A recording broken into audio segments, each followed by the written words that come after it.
And now, ladies and gentlemen, inside the cage, the following contest is brought to you by Berkshire and our presenting partner, Fight Move Academy. Now, we are set for three 3-minute rounds of professional K1 kickboxing in the lightweight division. First, we introduce the blue corner, standing 176 centimeters tall and weighed in at 71.2 kilograms. As a professional, he stands 22 victories against 5 defeats, representing Rhino Gym, your 2013 Swiss Muay Thai champion from Rio de Janeiro, Brazil, but fighting out of Frisburg, Switzerland, presenting Jason Macedo. And across the cage in the right corner, standing 175 centimeters tall and weighed in at 70.9 kilograms. As a professional, he stands 18 victories, 3 defeats to a single draw.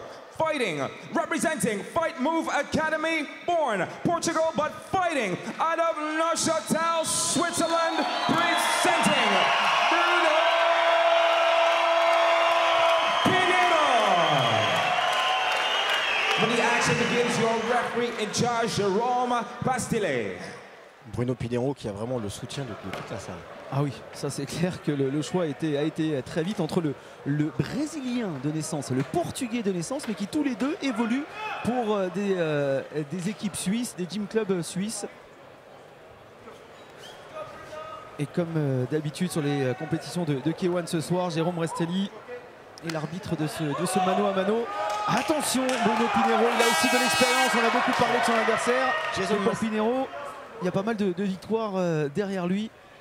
Vous disiez sur Macedo, oui. Jason Macedo qui a vraiment des tatouages taille et donc qui a vraiment, à mon avis, ça se voit directement le background, qui a un style box taille. Ouais, le background taille il est là du côté de Macedo, effectivement. D'ailleurs, ça se voit sur le style de défense, le style de garde, sur les jambes également, avec 2 combattants à la caractéristique complètement différente. Typiquement style box taille.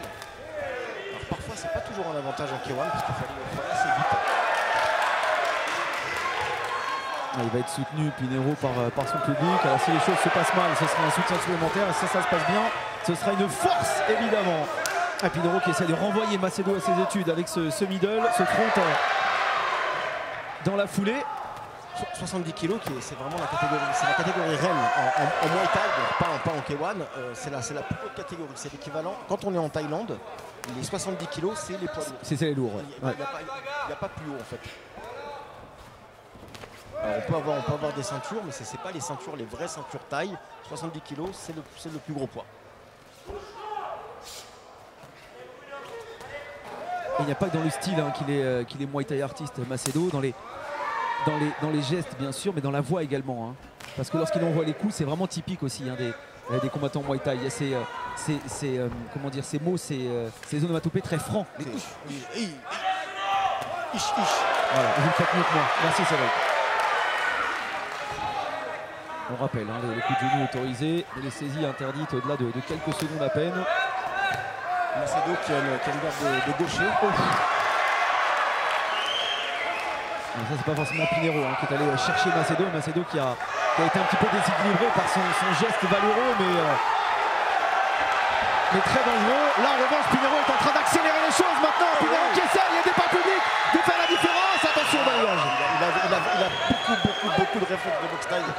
Il y a un moment, on voyait il était dégagé, il allait mettre un coup qu'il a retenu. Vous avez vu qu'il était à 2 doigts de balayer quand même. Oui, certes, 2 fois il a retenu des mouvements.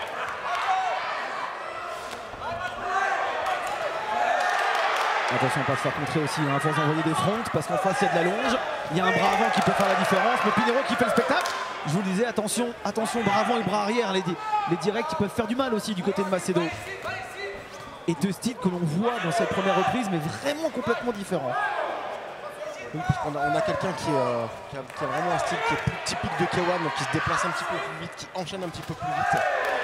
Et c'est ce que je disais en début de combat, c'est qu'avoir un style pur Muay Thai en K1, c'est pas toujours un avantage. Les dernières secondes de cette première reprise avec un Pinheiro qui a fait le show, même s'il a pris quelques low kicks intérieurs qui vont sans doute lui faire un petit peu mal à la cuisse demain matin. C'est lui qui a pris la mesure de son adversaire en dominant les débats, en étant à l'intérieur de la cage. C'est lui qui a fait bouger son adversaire. Et logiquement, c'est sans doute lui qui a pris aussi les points du vainqueur auprès des juges sur cette première reprise, Cédric. Et on voit un Macedo qui a été un petit peu touché, peut-être surpris.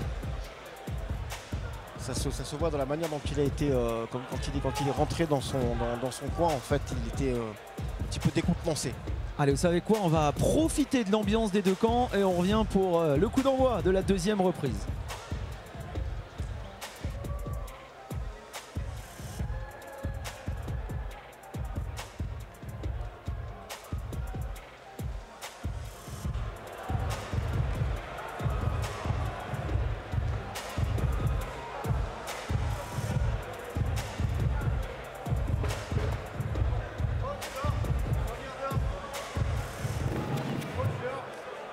Et vous le voyez, hein, même lorsqu'on se tait, on se rend compte que ça passe très vite, 1 minute.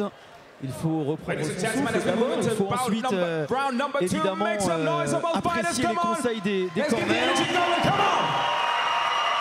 Et puis profiter de ce temps de repos pour récupérer, ne pas trop congestionner au niveau des bras. Allez, c'est reparti, on touche les gants au début de la deuxième reprise, on espère autant de spectacles.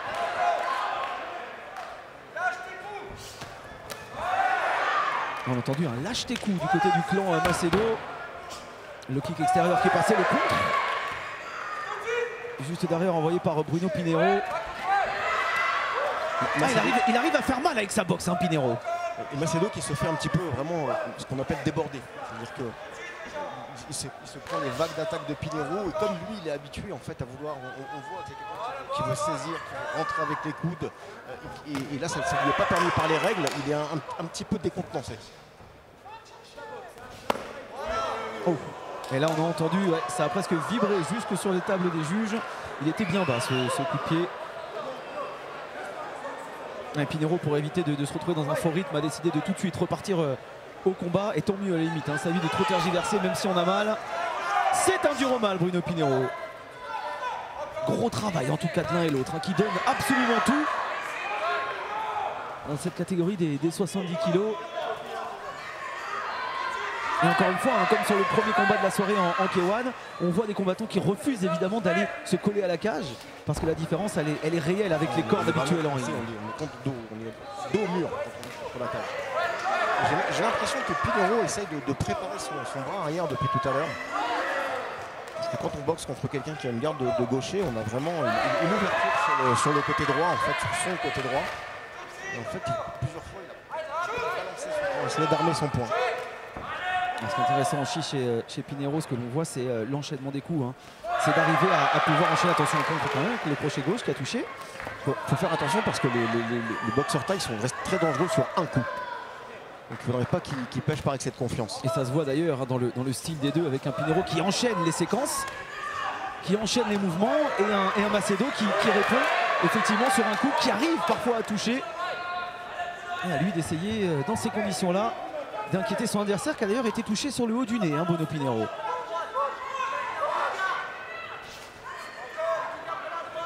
Allez, petite phase de reprise. Il faut trouver un second souffle entre l'un et l'autre après avoir beaucoup donné durant une reprise et demie.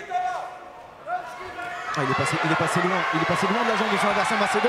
Il a même été surpris derrière. Pinheiro qui a encore touché, j'ai l'impression. Macedo qui a du mal à trouver son rythme. En revanche, c'est le kick intérieur qui font toujours le bonheur. C'est le kick frappé pied gauche. C'est là-dessus qu'il a fait la différence pour l'instant, Jason Macedo. Les fameuses glissades. Oui, il y en a aussi. Malgré la très bonne surface de la cage ce soir.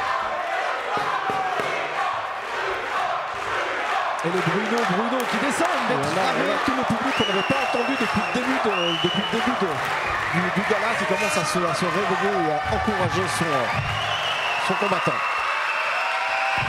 Allez, fin de la deuxième reprise, on ne l'a même pas entendu d'ailleurs, tellement il y avait de bruit. Voilà, c'est ce qu'on attendait bien évidemment de cette enceinte qui est le Newport Expo de Neuchâtel. On va pas s'en plaindre parce que là c'est monté d'un coup d'un seul. On a pris quelques degrés au thermomètre et une deuxième reprise aussi intéressante que la première avec beaucoup de mouvements.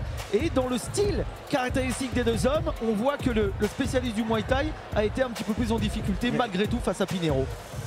le spécialiste du Muay Thai est vraiment là, on voit que c'est quelqu'un qui a un style assez figé et qu'il est vraiment sorti de son registre pour accepter ce combat en K1. C'est aussi tout à son honneur.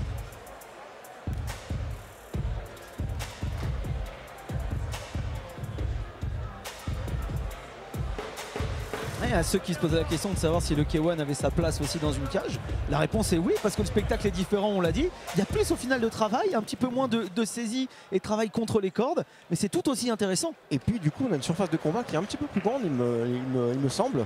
Donc ça permet d'avoir plus de déplacement. Dans des conditions d'ailleurs, la cage, hein, c'est du 9-9 tout simplement. Ce sont les cages aux dimensions UFC que nous avons ce soir sur le Lions FC. Dernière reprise. Et avant même le début de ce troisième round justement, on rappelle que ce que voulait Nelson Carvalho c'était du spectacle. Eh bien on l'a ce soir parce que les combattants nous offrent pour l'instant un gala de qualité. C'est bien fait ça sous le bras. Très beau retrait du buste, un retrait du buste suivi d'un middle, c'est un très beau geste technique. Le middle qui est parfaitement placé. Pas évident parce qu'on peut prendre le coup de l'adversaire et se faire horriblement mal. Hein. Et il a su le mettre à bon escient. Jason Macedo qui rentre un petit peu plus dans la bagarre, qui joue son va-tout pour essayer de rattraper les retards qu'il a peut-être repris dans les premiers rounds. Ouais, on peut penser que Pinheiro est pour l'instant devant et que si Macedo veut gagner le combat, il faut mettre l'adversaire au sol. Hein. Il faut vraiment qu'il fasse ce forcing. Il joue son va-tout. Ah, il va être obligé de casser cette distance, Macedo, et revenir pour inquiéter davantage son adversaire parce qu'il a été légèrement contré. Ah, il peut se retrouver en difficulté, vous avez vu hein, l'avancée de Macedo là aussi typique des combattants de Muay. Mais le contrôle est total de la part de Bruno Pinheiro. C'est lui qui gère. Cette cage est son terrain ce soir. Et il est en train de le prouver. Macedo qui tente de réagir sur quelques contres. Et on le disait, il est capable. Hein, sur un coup, ça part de très loin. Surtout qui est contré. C'est parti de trop loin cette attaque. C'est bien lui, hein, c'est bien lui par Pinheiro. Oui, mais en même temps, c'était un peu téléphoné, comme on peut dire. La cage qui a l'air de beaucoup glisser là, sur ce combat, on voit beaucoup de glissades. Surtout du côté de Macedo. Et justement, en parlant de Jason Macedo, hein, il a moins le regard vif et concentré sur le menton de l'adversaire. On l'a vu avant d'envoyer un low kick, regarder l'accuse de son adversaire. Ça aussi, ça témoigne d'une lucidité un petit peu moindre. Malgré tout, il arrive à envoyer les high kicks. La réponse de Bruno Pinheiro, une première fois, il n'a pas réussi à enchaîner par la suite. Là, mais le travail avec les points, le travail avec les pieds. Compliqué. Il envoie les points, il commence à de moins en moins passer l'épaule, passer la hanche.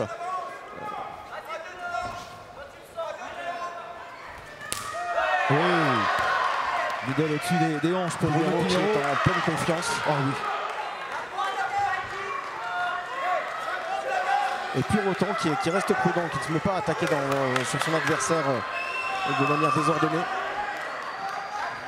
Il gère très bien son combat, Pinheiro. Encore une glissade de plus, alors que le but ne s'enflamme pas. Hein. Ce n'est pas un coup envoyé par Pinheiro qui a fait vaciller Macedo. Les 30 dernières secondes de ce mano à mano.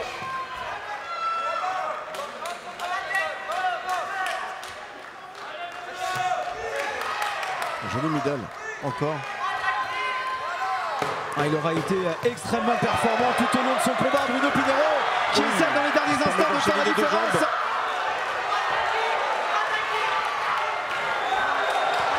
Alors je ne sais pas si vous m'entendez encore. Est-ce que vous m'entendez, Cédric? Je vous entends. Très bien. Alors moi j'ai plus de retour. On va voir ce qui peut se passer dans quelques instants. Ce qui est certain, c'est que on peut remercier ces deux garçons pour le spectacle proposé parce que vraiment on a assisté à un très beau 3x3. Même le patron applaudit et on peut le comprendre. Et puis, merci messieurs. Et a priori, le garçon qui est pour l'instant avec les jambes décollées du sol, Bruno Pinheiro, est en doute aller chercher une victoire méritée. Pour la plus grande jointe sur nombre de points. Mais il faut quand même aussi féliciter Macedo qui est sorti de son style pour aller boxer en K1. C'est tout à son honneur.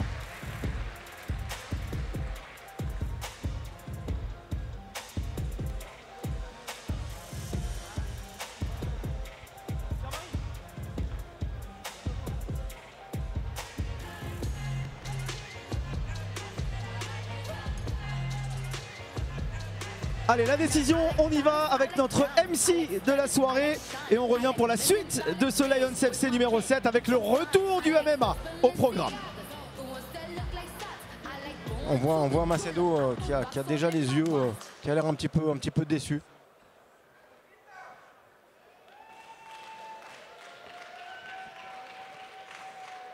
Ladies and gentlemen, the contest went the distance, 3 rounds. We go to a judge's decision. All 3 judges scoring about 30-27, declaring a winner by unanimous decision. In the red corner, Bruno Pinheiro. Jason Macedo qui a eu beau la jouer à l'intox, Cédric, vous l'avez dit.